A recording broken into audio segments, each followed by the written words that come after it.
Hi everyone, welcome to my channel. तो friends, आज आपके साथ में हम शेयर करने वाले हैं गोंद ड्राई फ्रूट के लड्डू।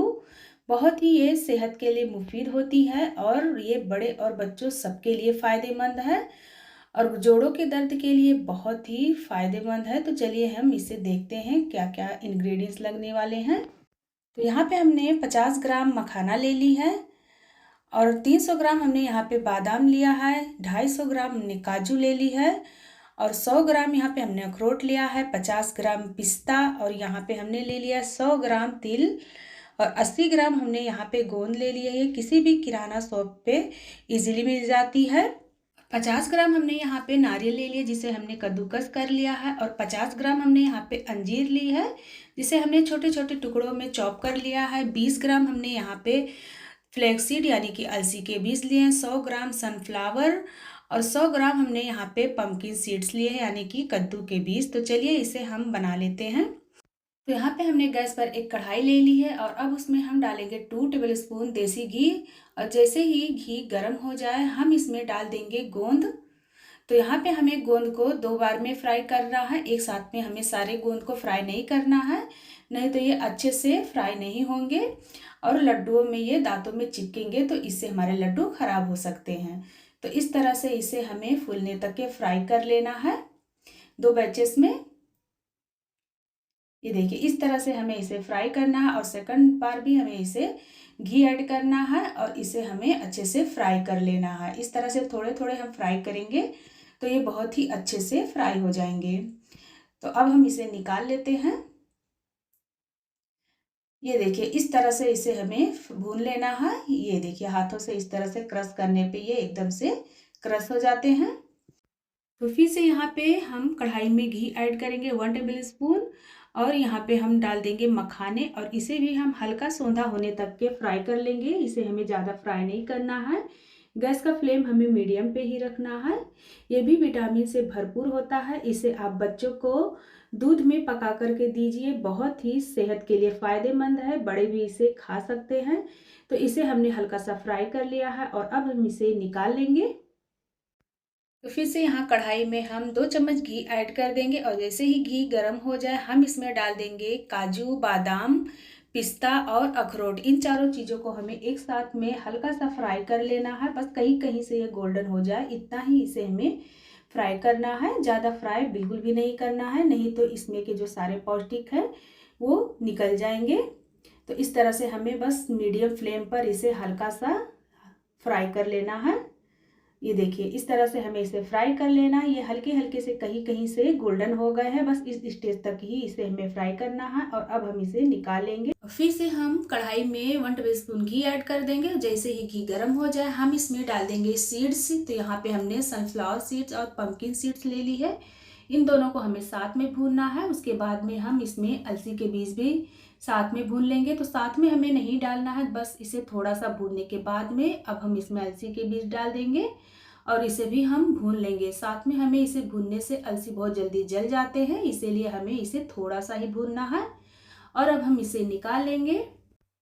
तो अब हमें तिल को भी भून लेना है। तो यहाँ पे हम घी ऐड नहीं करेंगे, इसे ही भून लेंगे। अच्छे से चटकने तक के हमें तिल को भून लेना है। तिल से लड्डू में स्वाद बहुत ही अच्छा आता है, इसीलिए इसे हमें अच्छे से चटकने तक के भून लेना है। इससे सौंधी सौंधी खुशबू जो आती है उससे लड्डुओं का स्वाद बहुत बढ़ जाता है। और यहाँ पे हम डाल देंगे इसमें खसखस। तो यहाँ पे हमारे पास इतना ही था तो मैंने इसमें ऐड कर दिया। अगर आपके पास है तो आप इसमें 50 ग्राम खसखस ऐड कर सकते हैं। तो यहाँ पे हमने तिल को इस तरह से अच्छे से भून लिया है चटकने तक और अब हम इसे निकाल लेंगे। तो कढ़ाई में हम फिर से ऐड करेंगे घी और इसमें हम यहाँ पे नारियल का बुरादा जो हमने क्रश किया था उसे अच्छे से इसे भी हम हल्का गोल्डन होने तक के भून लेंगे। तो यहाँ पे देखिए इस स्टेज तक के हमें इसे भून लेना है और इसे भी हम निकाल लेंगे। और कढ़ाई में फिर से हम ऐड कर देंगे घी और यहाँ पे हमने जो अंजीर के छोटे छोटे टुकड़े किए थे उसे भी हम भून लेंगे। तो इसे भी हमें हल्का ही भूनना है, ज़्यादा नहीं भूनना है, बस इसे हमें थोड़ा सा भून के निकाल लेना है। तो यहाँ पे हमारी सारी चीज़ें अच्छे से भून चुकी हैं और अब हम ले लेंगे गोंद। तो इसे हमें एक प्लेट में रख लेना है और एक गिलास की हेल्प से इसे हमें इस तरह से क्रश कर देना है। बहुत ही अच्छे से ये इजीली क्रश हो जाता है। ये देखिए इस तरह से हमें इसे अच्छे से क्रश कर लेना है। और अब हम लेंगे यहाँ पे मिक्सी जार, तो इसमें हम डाल देंगे मखाना, और मखाने को भी हमें पीस लेना है, एकदम बारीक नहीं करना है। ये देखिए इस तरह से हमें इसे दरदरा पीस लेना है। और यहाँ पे हमने जो नारियल का बुरादा को भुना था, फ्राई किया था, तो इसे हमें हाथों से इस तरह से क्रश कर लेना है। बहुत ही अच्छे से ये क्रश हो जाता है। इसे हमें मिक्सी में बिल्कुल भी नहीं पीसना है, इसी तरह से हाथों से क्रश कर लेना है। और फिर से हम ले लेंगे मिक्सी जार, और इसमें हम डाल देंगे ड्राई फ्रूट, और इसे भी हमें दरदरा होने तक के पीस लेना है, बारीक बिल्कुल भी नहीं करना है। ये देखिए इस तरह से हमने इसे दरदरा पीस लिया है। आप चाहे तो छोटे छोटे आधे पीसे और आधे छोटे टुकड़े में भी चॉप करके डाल सकते हैं। तो मैं यहाँ पे इस तरह से मैंने इसे पीस लिया है। तो थोड़े यहाँ पे दरदरा है और थोड़े थोड़े यहाँ पे टुकड़े में है। और यहाँ पे हमने तिल को ऐड कर देना है, तिल को हमें पीसना नहीं है।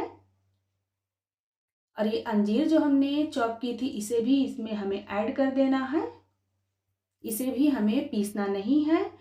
और यहाँ हमने जो सीड्स ले लिए हैं, इसे भी हमें बारीक बिल्कुल भी नहीं पीसना है, इसे हमें हल्का दरदरा ही पीस लेना है। इस तरह से कोई भी चीज़ें हमें बारीक बिल्कुल भी नहीं करना है। आप चाहे तो थोड़ा कट्स करके भी डाल सकते हैं। तो यहाँ सारी चीज़ें पहले हम अच्छे से मिक्स कर लेंगे। सारी चीज़ें जो हमने कट करके रखी थी और हमने जो चीज़ें पीसी हैं, सारी चीज़ों को हमें एक साथ पहले अच्छे से मिक्स कर लेना है, क्योंकि हम जब चाशनी रेडी करेंगे तो उसमें हम अच्छे से इसे मिक्स नहीं कर पाएंगे। इसीलिए हमें सारी चीज़ों को पहले अच्छे से हाथों से और चम्मच से मिक्स करके रेडी कर लेना है। तो यहाँ पे हमने अच्छे से मिक्स कर दिया। तो फिर ले लेंगे हम एक कढ़ाई, गैस ऑन कर देंगे, और उसमें हम यहाँ पे 3 से 4 टेबल स्पून घी ऐड कर देंगे। और यहाँ पे हमने ले लिया है आधा किलो गुड़। तो गुड़ में ही इसे हमें बनाना है, चीनी में बिल्कुल भी नहीं बनाना है। गुड़ बहुत ही सेहत के लिए फ़ायदेमंद होता है। और इसमें हम ऐड कर देंगे हाफ कप पानी, और इसे हम चाशनी आने तक के पकने देंगे। तो ये देखिए इस तरह से हमें इसे पका लेना है। इसे हमें बिल्कुल भी तार वाली चाशनी नहीं बनानी है। जब ये अच्छे से पकने लगे तो इस स्टेज पर हमें गैस को ऑफ कर देना है, और हल्का सा ये ठंडा हो जाए, हमें बिल्कुल पूरा ठंडा नहीं करना, हल्का गर्म ही रहे। तो इसमें सारे चीज़ें हम इसमें ऐड कर देंगे, और इसे हम अच्छे से फटाफट से मिला लेंगे, गर्म ही, न ज़्यादा ये ठंडा रहना चाहिए और न ज़्यादा गर्म। तो इस तरह से हमें इसे मिला लेना है। अच्छे से इसे हमें चम्मच से अच्छे से मिला लेना है, और उसके बाद में इसे हम हल्का सा और ठंडा होने देंगे। उसके बाद में हम इसके लड्डू रेडी करेंगे। तो ये देखिए हल्का सा ये थोड़ा ठंडा हो गया रूम टेम्परेचर पे। ज़्यादा ठंडा हमें बिल्कुल भी नहीं करना, नहीं लड्डुओं का शेप अच्छे से नहीं बन पाएगा।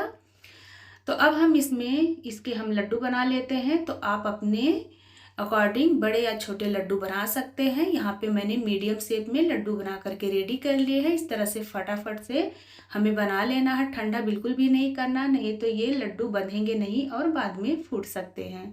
तो इस तरह से हमें इसे हाथों से अच्छे से दबा दबा करके बांध लेना है लड्डू, ताकि हम जब इसे किसी भी डब्बे में रखें तो ये कहीं से भी फूटे ना।